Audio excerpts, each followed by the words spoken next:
This is great. I only had to come around the corner from my office at Fox. You don't have to leave your house. And we'll be signing books, and people can get a signed copy if they buy one. And we're also going to be taking your questions. It's an interactive thing, very digital age. Joining me in this conversation is Emily Jashinsky. She is, for those of you who watch Fox, is a frequent guest on my Fox News Sunday morning show, Media Buzz, 11 a.m. Eastern, 8 Pacific. She also is a commentary writer for the Washington Examiner. Emily, thanks for being here. Thanks for having me. So I guess at this point I will hold it up and tell you the title. Media Madness, Donald Trump, the Press and the War Over the Truth. I was just telling somebody that in all the books I've written, you write like 80,000 words, 100,000 words. The hardest thing is getting the title. You have these meetings and you throw out like that. For this one, it actually came to me pretty easy because we are in kind of a mad environment in this war between the president and the press. And this is a book, as I'll explain in a moment, that takes a look behind the scenes with lots of exclusive reporting about this scorched earth warfare, which, is in the news just about every single day, thanks to the president and the press, and takes a look at the motivations on both sides, why it has gotten so ugly at times, why I believe that the way in which this president is covered is unlike anything that any of us have ever seen. That's not to say there's not some good reporting, and it's not to say there's not some fair journalists, but there is a level of negativity that almost feels as much as like a culture war as it does feel like an ideologically driven debate. So far, I've gotten a little bit of blowback from the MSM, as I expected. There are also people at the White House who are not thrilled about this. But it was a book that I felt compelled to write for a couple of reasons. One is I've known Donald Trump on and off for 30 years. First interviewed him in 1987. You read about that in Chapter 2. When he told me that if he ran for president, he would win. I confess, at that moment, sitting in Trump Tower, when he was peddling his book, The Art of the Deal, this is before you could do live signings, and he was a bombastic New York real estate guy, hadn't yet started the reality TV career. And I didn't at that moment envision him in the White House, but it did teach me as I watched him in New York, manipulating the media, getting all this great press, that not to underestimate him, as so many of my colleagues did during the campaign, and maybe as president as well. So on the other hand, I am a product of the mainstream media. I now work at Fox. I've worked at the Washington Post as media reporter and columnist and for other outlets. And I really love the news business. I'm not a media basher. I criticize all the time. That's my job. Doesn't make me the most popular guy around. But I really love the news business, and my fear, and what really motivated me to write this thing, is that the media, which has been losing credibility, let's face it, for a couple of decades, that now it's on steroids, that the level of public trust has never been lower, and that the reason for that, in part, is because of this ongoing war with the President of the United States, which isn't to say that sometimes he doesn't punch down or create his own distractions or suffer from self-inflicted wounds, as we explore in the book. But it really is something, especially in the age of Twitter and Facebook and hyperspeed news, that none of us have ever seen before. And Emily, I'm sure you may have a couple of thoughts, and we can have a conversation. I have more than a couple of thoughts. This book is... That's good, because there are no commercials. Yeah. Stay tuned. You don't even have to DVR anything. No, I have a lot of thoughts on this book. I recommend that everyone go out, get it as soon as you possibly can. MediaMadnessBook.com is where you can pick up a copy. You can go there right now. But the book is full of really interesting information, not only about the media, but about the White House and the White House's interactions with the media, that I think will be interesting, surprising, informative, illuminating to a lot of people. And I'll start off with one question from the audience here. And, this is sort of, you alluded to that just now. The question is, when Donald Trump announced he was running for president, how did you perceive him as a candidate? Did you ever, or at what point did you think he could win? And I think the book starts off with an interesting, you talk about how he always called you back, even in the 80s and the 90s. That's a fascinating story, because I was a reporter in New York for the Washington Post, and so he didn't have to deal with me as much as he had to deal with the New York Post, page 6. He loved being in the gossip columns. By the way, I'm signing books as we speak so that some of you can get them at, what is it, MediaMadnessBook.com? Yes. I'm learning. And my first few interactions with him were fine. He obviously was funny, charismatic, a smart guy. He was always fighting with all these people in New York, from Ed Koch to Leona Helmsley, Al Sharpton. I mean, it was quite a scene there in the late 80s. But then there were times when I had to write about him in a not so flattering context, including when some of his Atlantic City casinos got into trouble. Those conversations were a little more tense. But what I'll never forget is then suddenly he is in this divorce war with his first wife, Ivana. And the New York Post and the New York Daily News sort of picked sides, one back to Ivana, the other back to Donald, as he was called. And it was a great tabloid story, whether he liked Trump or didn't like Trump. And so I thought I would need, my paper wanted something every day. So I called him thinking, all right, he's not going to call me back to talk about his divorce. Boom, calls me right back, gives me a couple of quotes. I asked him about, with this criticism, you're not giving your soon-to-be ex-wife very much money. He says, no, we have a gold-plated prenup. And then he finished, he said, gotta go, baby, I'll read you tomorrow. Hangs up. And so that actually told me something about Donald Trump, the candidate, because he would submit to interviews. He did hundreds of interviews, did a half dozen with me on Media Buzz, where he was getting battered over this story or that story. He knew he would get hammered, and yet he kept going on TV. He kept talking to reporters. He did far, far more interviews than, Ted Cruz or Marco Rubio or Jeb Bush or Hillary Clinton. And I think that's one of the reasons that he got so much airtime and ink, and it's one of the reasons why I didn't underestimate him. I always thought he had a shot at winning the nomination, and even in the fall when the polls were against him, I said on the Sunday morning before that Tuesday election that the media were declaring this thing over, that Donald Trump could still win. Yeah, and that's sort of, my next question is, you talk in the book a lot about how there was this attitude among a lot of major media outlets, whether it was HuffPost, whether it was David Remnick at The New Yorker, who set the tone in a lot of interesting ways for his publication, to write Donald Trump off as a racist. I mean, what the Huffington Post did, it was still the Huffington Post at the time, adding the tag to the bottom of every story about Donald Trump, calling him a racist and calling him whatever else. Racist, misogynist, xenophobic, yep. But read the article anyway. Yes. And that didn't change until after he was elected, I believe. Do you think that contributed to his success as a candidate? Do you think that attitude actually got people to go to the polls and vote for him? Emily, that's a great question, and I do think so. Maybe not so much that people saw this and went to the polls, right? But what I said during the campaign, and by the way, I was on all these panels with all these smart pundits, and they would all say, Donald Trump's fascinating, but this is a sideshow. He's not going to make it to Iowa. He's not going to make it to New Hampshire. He's certainly not going to win the nomination. Yeah. And, when I would say I wouldn't rule him out and I would sort of give the other side, I wasn't promoting Donald Trump's candidacy. I'm not promoting his presidency. I think I saw something that other people didn't, maybe because I'd had that experience with him.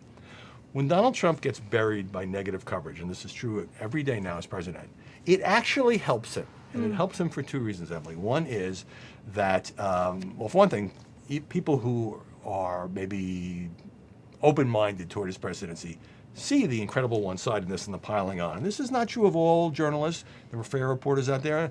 A lot of stories are legitimate. Some of them are self-inflicted wounds. I grant you that I go through the nuances of Media Madness. MediaMadnessBook.com, by the way, if you want to get a signed copy of one of these.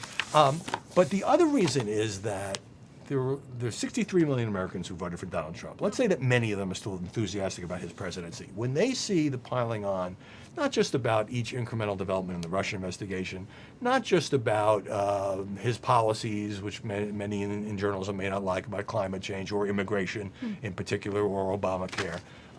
What they see is not only that their champion, the guy who they like as a street fighter, who doesn't choose his words carefully, we don't always like that. They see him being treated unfairly in their view, but they also feel that they are looked down upon by the elite media, especially here in Washington, New York, Los Angeles. And so it actually helps them because I think it makes them even more fervently support him. And of course, the president plays on that with the constant attacks on fake news, on dishonest media. I mean, he's used words like scum. I can say that because it's Facebook. I do think he goes too far sometimes in some of his language. I don't think it's smart for him to punch down a cable news host by name. That's his style. His people love it. I don't think it helps him expand his base. But in this book, I try to explain the motivations on both sides. So Jumping off that question again, I don't want to dwell too much on the beginning of the book because the whole thing, cover to cover is full of information. But in the beginning of the book, again, you talk about how maybe you were in a better position to understand the Trump phenomena earlier than the rest of the media, given your personal background, given where you grew up and what you did. Can you talk a little bit about how that influenced? And is it a matter of so many people in the Beltway or in New York or LA or wherever they are don't have similar experiences, didn't come up, working jobs like you did, of course, before you ended up at Columbia, but they sort of went to all these Ivy League schools and have had similar cultural experiences? I've done a lot of interviews on this book, and nobody's thought to ask that question. It's a really good question because it forces you to dig a little deeper and talk about yourself. Well, I'll start by saying that one of the reasons I know how to interview Trump. I did a half dozen interviews with him on Media Buzz during the campaign. I haven't gotten an interview with the president yet. I've been working on it. As I tell him, is because I'm from Brooklyn and he's from Queens. So we can interrupt each other and go at it, and it doesn't seem to be in a nasty way, whereas maybe he would have a harder time with somebody else. I'm from the non-trendy part of Brooklyn in the South, not the part now that's really cool with the brownstones where you have the skyline of Manhattan across the river. And my father sold shirts for a living. My mother was mostly a homemaker. So I grew up, in a apartment project with people who ran in dry cleaners, and one guy delivered soda. So I think, not having gone to an Ivy League school, I did go to Columbia Journalism School, but I went to a State University of New York at Buffalo, where I ran the student paper. That's what got me into journalism. I think I have a pretty good feel, even though I've lived in Washington all these years, for how people out there think who are not political junkies, who are not journalism junkies. People just live their lives. They care about politics. They probably care more now. And I think, so I don't think a $1,000 tax cut is nothing, because I know that means a lot to a lot of families, whereas a lot of people in journalism, they live in a bubble. All their friends are upper middle class. They send their kids to private schools and all of that. So I think that may have helped me. I've always tried to kind of retain that mindset and not just be sort of part of the Beltway glitterati. To go a little Where'd you go to school? It's George Washington University, so it doesn't make me look great in terms of this question. But that's not an elite institution. Yeah, that's it's not Ivy League, but it's in an urban. It's very DC. Yeah, it's very DC. Okay. But I am from Wisconsin, so I've got some street cred there. You do a little bit. So the next question I think gets to a lot of what's in the middle of the book here, and a lot of information in this book that people are probably interested in, and that is very new. And exclusive to this book. So this is a viewer question. It's, can you talk about Jared and Ivanka's dynamic in the White House? Are they as liberal as the press portrays them to be? Good question, whoever that's from. Did it have names attached? This one does not have a name. Okay, so I want to say thanks, Evelyn. There's a lot on this book on Ivanka Trump and her husband, Jared Kushner. And I think Ivanka in particular, and there's a lot of examples here, gets extraordinarily bad press in an unfair way. I mean, this is a woman, yes, her father was rich, and that's the reason she's in the White House, and there's no dispute about that, but she was a successful businesswoman, mostly was treated kindly by journalists. And as soon as Dad became a candidate and then president, there were a lot, I know what her view is, which is there were a lot of socially moderate and socially liberal people out there who thought that she was going to be their savior, that she was somehow going to go to that White House, and she was going to convince her father to change all his positions radically, all the things he ran on in the campaign. And that's not her role. She doesn't see that as her role.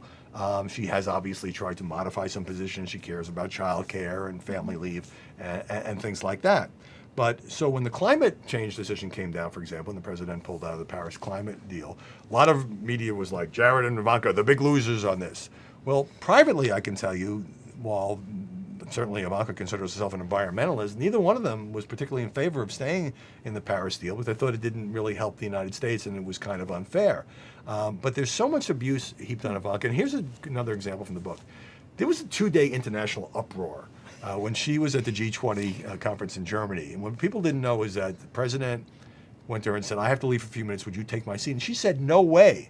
And he asked her again, and she said, no way, because she knew there would be a media freakout. The president leaves. He sends Steve Mnuchin, his Treasury Secretary, to ask a third time. She says, all right. And indeed, cue the freakout, global headlines, who does she think she is, entitled family. Looking back on it, not a very big deal. She sat in the chair for a few minutes, who elected her and all of that. So There's also a lot in here about the kind of a Cold War, at times not so cold, between Steve Bannon, who was a major force in the White House, and Ivanka and Jared. And there's a scene where she confronts Bannon, and Bannon confronts her in the Oval Office in front of the president about who's leaking more against the other person. And so, one of the things, in addition, a lot of the focus is on the media and the media's treatment of President Trump, but there were a lot of petty feuds and leaking against each other and leaks that undermine the president that I deal with very frankly here. And one other thing you talk about, that last anecdote where you were talking about who's going back and forth in this Oval Office meeting between Bannon and Ivanka about the leaking, is President Trump sided with Steve Bannon in that argument. He said, I think he's right about this leak. And so she's not getting necessarily, and you talk about this in other parts of the book, maybe the special treatment that others expect that she's receiving in the White House. Well, but even despite that moment, you'll notice that Ivanka Trump is still in the White House and Steve Bannon is not. And Bannon's a fascinating character. A lot of, he got an enormous amount of bad press, cover of Time magazine. People called him Svengali, the brains behind Trump. He never sought that out. This guy doesn't like the press. He's a guy who called the press the opposition party. I think he got President Trump riled up against the media even more than he would naturally be inclined to. And eventually, he recognized that he'd used up his political capital and left and went back to Breitbart. And then, of course, they had the big blow up. In the end, it's hard to fire your family. Another interesting scene from the book, though, about Bannon is that as Bannon was leaving the White House, he gave a sort of a final warning to the president, and he said, don't think you're going to get away without building that wall. You've talked about it too many times at too many rallies. Otherwise, Nancy Pelosi will take over the House. They will swear themselves in and blanking impeach you. And that has resonance for me because we're still fighting today over government shutdowns and a compromise on the Dreamers versus funding for the border wall. And Bannon is one who believes that that's a core issue to Donald Trump's base because it was so central to his campaign. A question here from Tom in San Antonio, Texas, and I think this one's at least seems like it might have a complicated answer. His question is... We'll oversimplify it, don't worry. Yeah, don't worry. With a volatile and thin-skinned president, does the media have a responsibility to the country and the world to avoid antagonizing him? Well, I don't think that's our role. I don't think that's the role of journalists. In fact, this is sort of like talk radio. Tom in Ohio, go ahead. One of my core criticisms of the coverage is that there are a number of journalists. Now, some of them are commentators, paid for their opinions. And by the way, there are a number of prominent conservatives in the media, National Review and Weekly Standard come to mind, that were never Trump in the campaign, that don't like the president now, as well as a lot of liberals, which won't come as a shock to many people. But there are also just reporters, people who are supposed to provide fair coverage of the White House. And I don't think it is their role to not antagonize the president because it's supposed to be an adversarial relationship. I believe in aggressive coverage of every president. Some of the people now say, oh, you're too tough on President Trump. Maybe didn't want very aggressive coverage of Barack Obama because maybe they were of that political persuasion. At the same time, it seems to me that there shouldn't be, let me put it this way. There are a number of journalists, and I document privately some of them who disparage the president, Emily, and some of them who you can kind of infer from their coverage, who think it is their mission to save the country from Donald Trump. First, it was their mission to save him from being elected, to deny him being elected, and now to somehow stop him from carrying out what they see as dangerous or destructive policies. Of course, they also say he's incompetent, unfit, unhinged, so it's kind of a mixed portrait there. He's really dangerous and a potential dictator, but he doesn't know how to do his job. Yeah, right. And what I say is, if that's what you think, fine, go ahead and attack him, but that's not journalism, it's activism. Quit your job and go out and tell the country why you think Donald Trump is a lousy president. It's a free country. But if you're going to be covering the White House, try at least to keep your opinions out of it. And I think that's where, with some of the high-profile mistakes that have been made and just some of the snarkiness, not just on policy issues, but, Donald Trump had 2 scoops of ice cream, Donald Trump cheats at golf, Donald Trump ate pizza with a fork. There's sort of a cultural aspect to this. I mean, he just gets under the skin of many people in the journalism business, and I think that it's not our job to like politicians. We shouldn't care whether politicians like us. Now, journalists are human, and when he attacks the New York Times as an evil newspaper. Of course they're going to react. CNN, fake news. Of course people at CNN are going to react, and I don't mind them defending themselves. But isn't it funny how he continues to give interviews to the New York Times despite the constant attacks, because there's a bit of a love-hate there. He wants the approval of his hometown paper, the paper he grew up reading, even as he mounts these attacks. That brings me to one of the questions that was foremost on my mind going into this conversation, which is the Trump era has really given rise to this moment where journalists use Twitter and they go on, cable news panels. And I think I see this a lot on MSNBC and on CNN, where journalists come on, straight news reporters, and opine. And a lot of times really flirt with the line. I think one of your most interesting observations is when Donald Trump is being called a racist as a matter of fact. Is that fact, or is it the journalist's assessment of racism? What do we do about this? Is there any way to turn this back? Is it something that we should strip away all of the pretenses? What do you think about that? There's no way to turn it back. And by the way, Fox News isn't immune to that as well. And this is a longer-term trend that predates Donald Trump, because there's been a blurring of the lines. It used to be, when I started out as a newspaper reporter, that was what you did. You wrote newspaper stories and you went home, and the next day you came in and you called a bunch of people up and you wrote another newspaper story. You might do a news analysis, you might even write a column once in a while. Basically, it was your job to report. Well, with the rise of cable news and the net and podcasts and all of that, reporters are increasingly being called upon to offer opinions on the air, on radio and elsewhere, and that kind of turns them into pundits. And then there's Twitter, which, I'm a huge Twitter fan. I think it's healthy that everybody has a say. It can also be a toxic sewer, and let's face it, that's the sort of duality of it. And in Media Madness, MediaMadnessBook.com, if you want to get a signed book, gotta keep selling this. MediaMadnessBook.com. Okay, very good, Emily.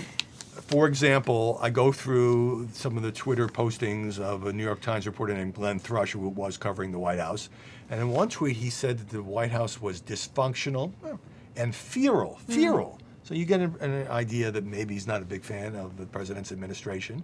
There was a Wall Street Journal reporter who, after the president pulled out of the Paris climate deal and was getting all kinds of bad press, including columns from the right and the left and the center, environmentalists. The journalism was just opposed to that, who wrote, threatening the planet just to appease your base after 4 months in office. Now that sounds kind of like an opinion to me. Sean Spicer, then the press secretary, called him up and complained, and he deleted the tweet. In fact, Spicer's battles with reporters make for some of the most colorful stories in this book.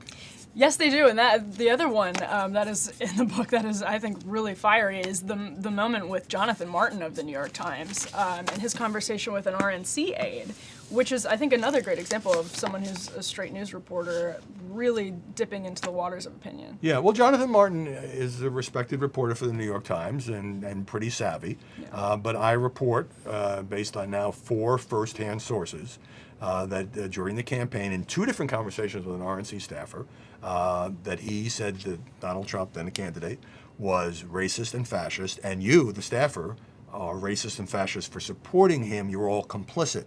What happened next, as you read in the book, is that this person told the boss at the RNC, Sean Spicer, who called the New York Times editor to complain. He then got a call from Jonathan Martin, who was angry that he called his editor, and Spicer said, you say something like that to one of my people and I'm not allowed to complain?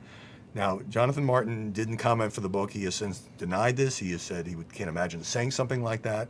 But Sean Spicer, since the publication of MediaMadnessBook.com, has gone on the record. And in fact, the other day was on my program, Media Buzz, confirmed all this in front of the cameras on the record. So you have 2 different accounts here, and I stand by the account in the book. This is a question from Michael in Delaware, who wants to know, who makes the consistently best nonpartisan assessment of all political situations in regards to what is best for the country besides yourself? Well, I'm not the world's most brilliant pundit. I cover the media, so I'll leave myself out of it. The name of that person is Michael? Michael, yes. Okay, Michael. For all of the criticism in here, and it's pretty candid criticism of the coverage of this president, I say, and I point out stories that I think were not only fair but important. Just to take one example, the Washington Post broke the story early in the administration that Mike Flynn, then the National Security Advisor, had lied to Vice President Pence and the White House about his contacts with Russians during the transition, I guess, or during the campaign. It resulted in the firing of Flynn. It was based on anonymous sources. I think anonymous sources are overused, but sometimes they do have the goods. And Flynn has since pleaded guilty in the Bob Mueller investigation. So that was an example of a good story. I think that Peter Baker, a White House correspondent for the New York Times, Dan Bowles, a veteran political columnist I used to work with at the Washington Post, are among the most fair-minded people that I see. A lot of people do a good job, but people get the impression, I think, not just from individual stories that may be negative or challenging of the president, but from the tone. For example, let's see, how many times, and this was early on, that I see people, particularly on a network whose initials are MS, talking about how Donald Trump in office was unhinged, was a little bit crazy, maybe suffering from early Alzheimer's. It was time to talk about the 25th Amendment. And the president's doctor comes out and says, it seemed fine to me, passed the cognitive test, and the press spent an hour challenging that, trying to poke holes in it. And one guy asked, well, do you think he needs to work on being as fit as Barack Obama? That's the kind of thing that gives people the impression that we're not exactly giving this president the benefit of the doubt. Right? How can he eat so much fast food and be so healthy? How can he? Yeah, that was a heck of a press conference. Yeah, how can he have all those Diet Cokes? I've wondered about that myself. Yeah, that is actually that's a medical mystery at this point. Well, that brings me to another question, which is talking about there's a lot of stuff in this book on the dynamics between Morning Joe, Joe Scarborough and Mika Brzezinski, and the president, and especially Kellyanne Conway. Can you speak a little bit to what you discovered about the relationship between Kellyanne and the two Morning Joe co-hosts? Because that really stood out to me as an example of something that it's kind of dirty. It's just kind of dirty stuff going around in the media, that they were so nice to Kellyanne and then, treated her so poorly. Well, politics can be a brutal business, and I should say that just a few days ago I was on Morning Joe talking about the book, and Joe and Mika were fair to me. They asked hard questions, and I appreciated that. But it is a fascinating dynamic because people unfairly accuse them of being cheerleaders for Donald Trump during the campaign. What they did was, partially, they said don't count him out, he could win. They thought his chances of winning were very good. They also criticized him at times, particularly Scarborough. And yet, they were friendly. They'd been friendly for a decade. But as the time went on, there were great tensions. And so after the president was elected, there was an effort to sort of mend the fences. There was a visit to Mar-a-Lago, and then there was this kind of a luncheon or a brunch at the White House.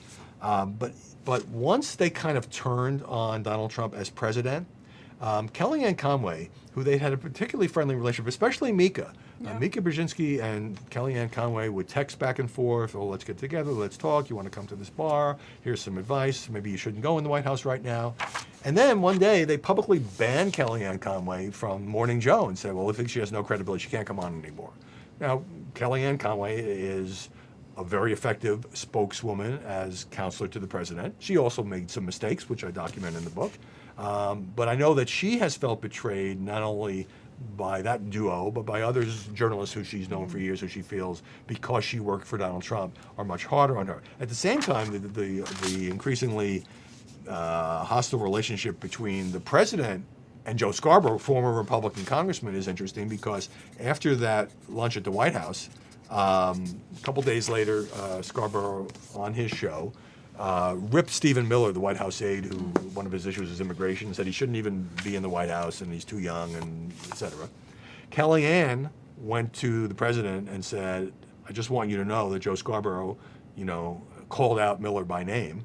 President calls Scarborough right after the next day's show, says it's not for you to tell me, who should be in my White House, and then proceeded to rip him by saying, I invite you over here, and the next thing you do is you go on television and attack me. I know what you're trying to do, says the president. You're trying to prove that you're your own man at MSNBC, which obviously is not a network that has a lot of warm feelings about President Trump. So that's just one of the many, this comes up again and again, one of the many scenes involving Joe and Mika. And the president comes up again when the president, in my view, unwisely, tweeted a couple things about Mika's face, whether she'd had a facelift, created an explosion that probably made his supporters feel good, that probably made him feel good, but I think did nothing to advance his agenda.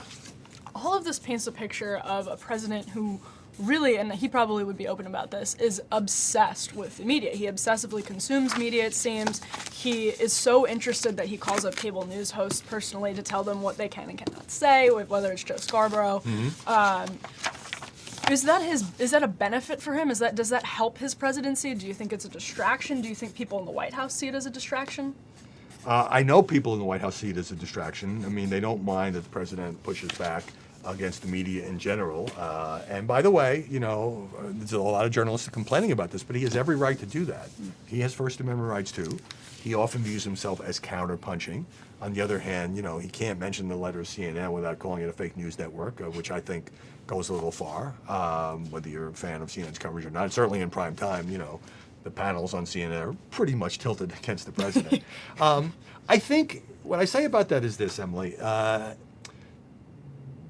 The president excites his base when he beats up on the media. And basically no one, our trust levels are really low, which is one of the real concerns I have, one of the reasons I wanted to write Media Madness. At the same time, picking all these fights doesn't help him get an infrastructure bill. It doesn't help him reach an immigration compromise. And I know that people around the president would like to restrain some of his tweeting.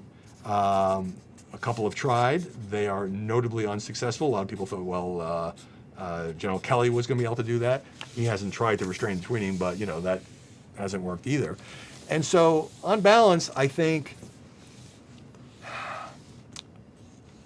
Donald Trump would much rather get good coverage than have to attack the press all the time. In fact, off-the-record meeting with network anchors about a year ago, he said the biggest thing that surprised me after becoming president is that you never changed your coverage.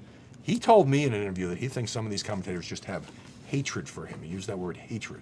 And it offends him. So some of this is venting, some of this is counterpunching, some of this is strategy to change the subject when he wants to have a different plot line in the press.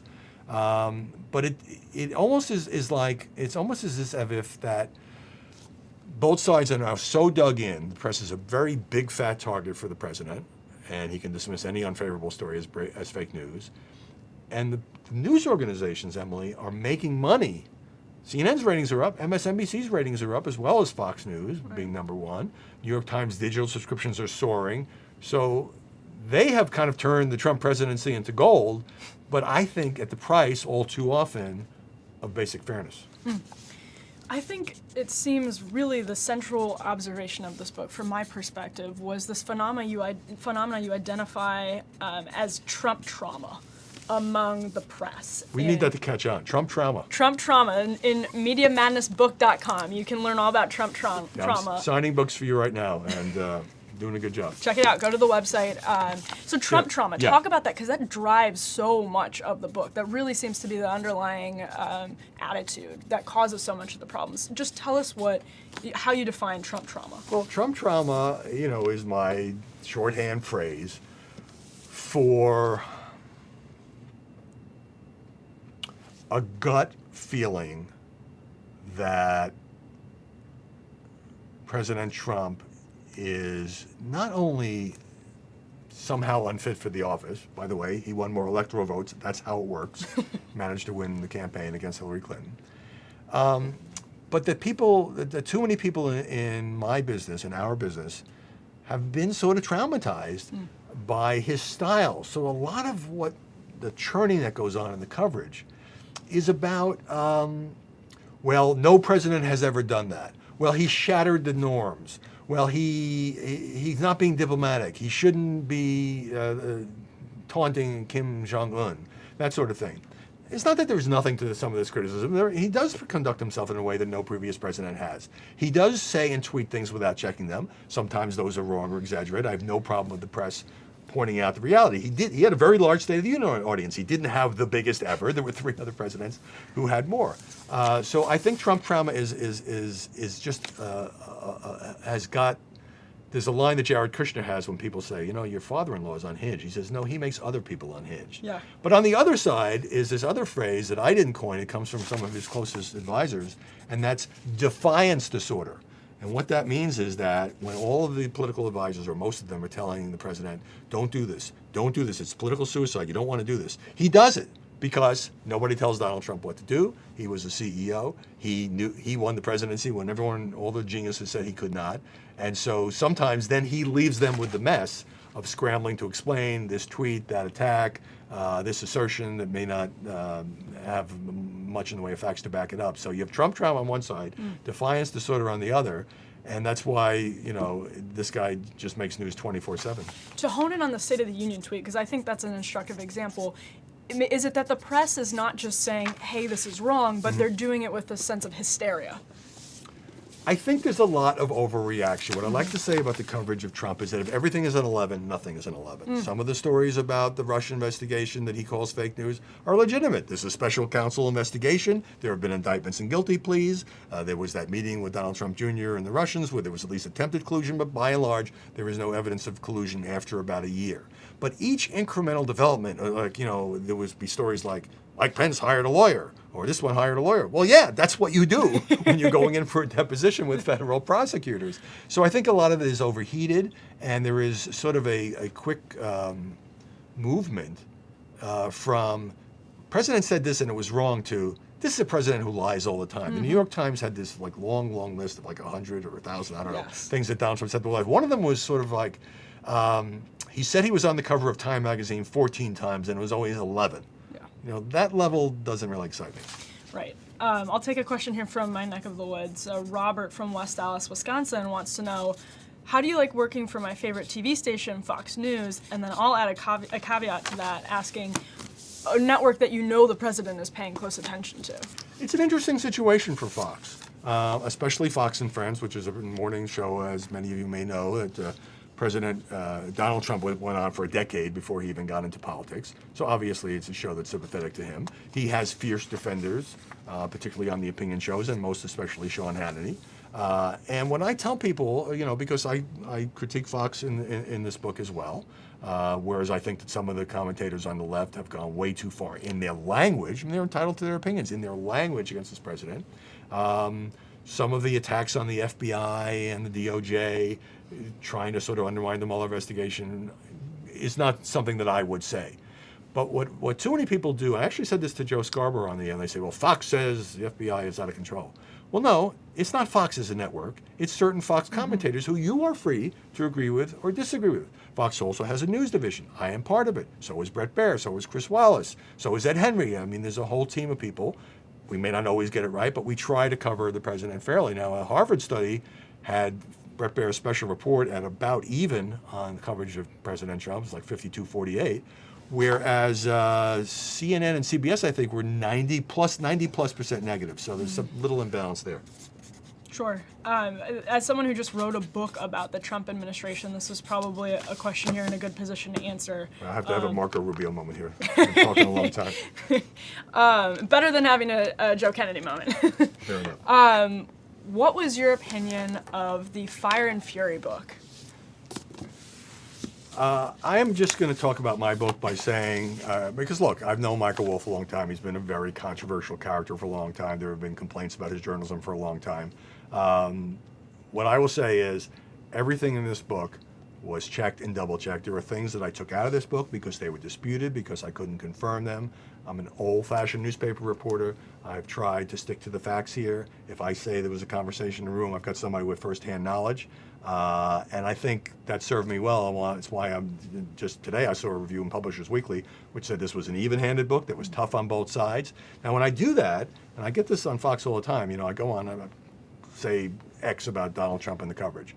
And then I'll go on Twitter and half the people will say, you've been in the tank for Trump since the beginning. The other people say, you have hated Donald Trump since day one. And I'm saying, okay, were they watching the same show? So like a lot of times people bring their own preconceived notions and filters to what you say. But that's why I try to be down the middle here, and I don't expect everybody to agree with everything in the book, but it's an honest work of journalism. And you can get Howie's book, of course, at MediaMadnessBook.com. Go to the website, get yourself a copy. Signing them right now for you, folks. So we're wrapping up here. We've got under 5 minutes left. One question from a viewer is, what is the most surprising piece of information you came across while preparing for the research of this book? Let me think about that for a minute, because it's hard to sort of single out just one. Having read the book, there's a lot of information you'll be surprised by. Most surprising. Okay, might have been a headline in the Huffington Post, which obviously leans left, that said, a vote for Trump was a hate crime. Now, I'm just using this as a shorthand. Because there were similar things. The Salon columnist wrote about Trump's culturally backward voters and how during the battle over whether to repeal Obamacare, I hope they lose their health care. It would teach them a lesson. And so, you know, I understand liberal commentators don't like this president, think he's dangerous, attribute all kinds of malevolent motives to him. That's fine. It's a free country. But when you're attacking the people, I was surprised to come up with the examples where they're attacking the people who voted for Donald Trump. That's 63 million Americans. And liberals were supposed to fight for the little guy. It seems some of them were just wishing ill on people who voted for Trump. You also see it with the celebrities. I mean, we all know most celebrities. You see it in every award show. When Rob Reiner, you know, talented director and actor, said that the election of Donald Trump is the worst thing that happened in this country since 1941. That was the Pearl Harbor attack. Donald Trump was legitimately elected president, and he's comparing it to a mass attack by Japan on Hawaii. So that level of vitriol, even for somebody who studies this for a living, that really surprised me. I think an asset of the book is how well it catches all of those moments from the campaign until very recently into this presidency right now, because there was so much, and especially rounding up all the celebrity reactions to Donald Trump. Having said that, this book ends kind of on a note of pessimism and wondering whether the media can ever recover from the Trump moment and its performance during the Trump presidency. Give us your thoughts on that. Yeah, you know, I've been asked that question a lot, and I would always love to give an optimistic answer. I mean, I thought after Donald Trump was elected, there would be not a honeymoon, but some kind of truce between the two sides, because the press would realize it's got to work with this president, and the president would realize that, you know, attacking fake news 24/7 wasn't necessarily the way to get his agenda through Congress. But that didn't happen. It got worse. It got more dysfunctional, more hostile, more contentious on both sides. So I don't see it ending anytime soon. It seems to me the press is too much of a big fat target, giving our lower approval ratings for a president who is genuinely offended or using it as a tactic or both by the way he's covered. And it seems to me the press is now, by and large, because as I said, there are fair journalists, there are organizations that try to be fair. But by and large, the thrust of organized journalism today, major news organizations, is what I would have to call an anti-Trump narrative. I don't believe the press is the opposition party, as Steve Bannon put it, but I think sometimes we do a pretty good impression for people out there watching. And so it's hard for me to see how things are going to get better anytime soon. I think the last line of the book, it might be on the cover here, on the back cover, was that detractors often say, well, we can't normalize the Trump presidency. What does that mean? It means Donald Trump is such an abnormal president that we have to treat him like that every single day. Well, that obviously is such a strong point of view that my concern is that they have abnormalized journalism. And this is going to become a time, folks, when Donald Trump is no longer in the White House. But this damage that I think the press is doing to itself could, I fear, last a long time. That reminds me of the Kushner quote. He's not unhinged, he's unhinging others. You know, what is Trump doing to journalism? What are journalists letting Trump do to them? Right. Well, I think journalists fall into the president's trap. And, you know, there are a lot of people out there who would agree that the president is not a model commander-in-chief. And there are others who can't stand the journalism business. But every time we overreact, every time he makes a joke, he makes a wrestling video with a guy with a CNN head. And look, I understand that there's a tense environment out there, but you know, there were a lot of people who said, oh, he's encouraging people to beat up journalists. It was supposed to be a joke. His followers got that. I think many journalists did not. So I think every time we overreact and we punch back too hard, he can punch back, he's a politician. We should be used to that.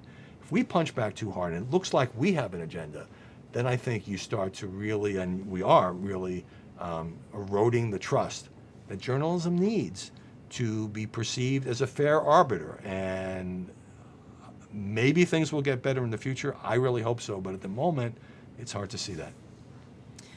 The book is Media Madness. If you go to MediaMadnessBook.com, you can get your copy and find out everything you need to know about the book.